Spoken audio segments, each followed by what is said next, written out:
Well, that's the thing too, is because I talked to some people who, and I'm sure we have all, including some people in the chat. There might even be some people in the chat that think this, and shame on them.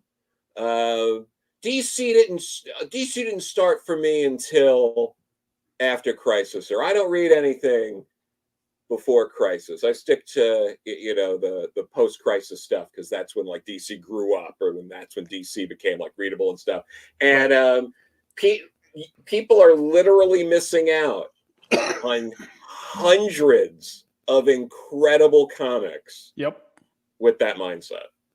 Oh, absolutely. Completely agree. Completely agree. Joe and I are in the camp that the pre-crisis, like this 5 to 8 years before the crisis, are better than the first 5 or so years post-crisis.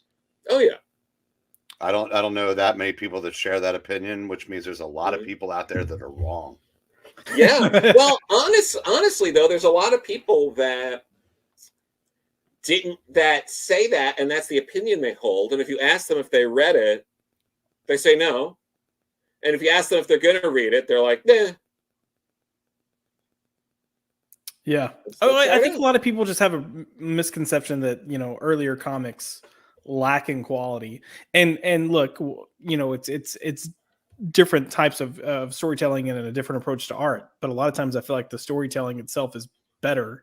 And, a lot of the writings, especially compared to present day, but it's different because you're not writing for the trade.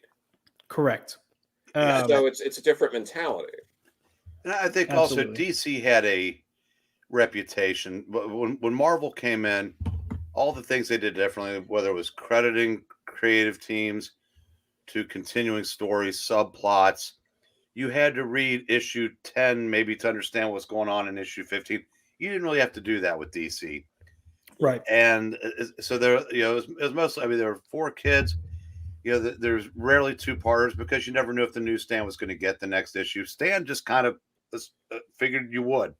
And so the few books that did attempt to aim higher, if you weren't there or if you don't know about them, it's kind of natural to have that opinion.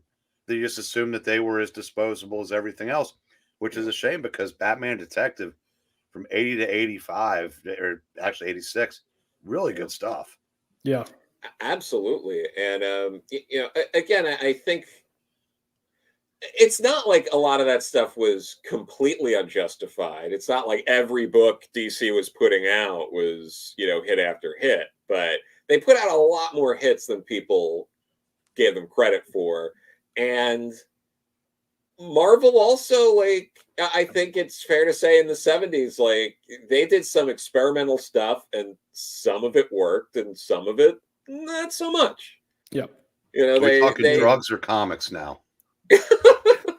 I mean, clearly both. I mean, what was it like when Jim Shooter has his stories of going in a suit and tie because he was from DC, but when he goes over to Marvel, it's just a hippie commune.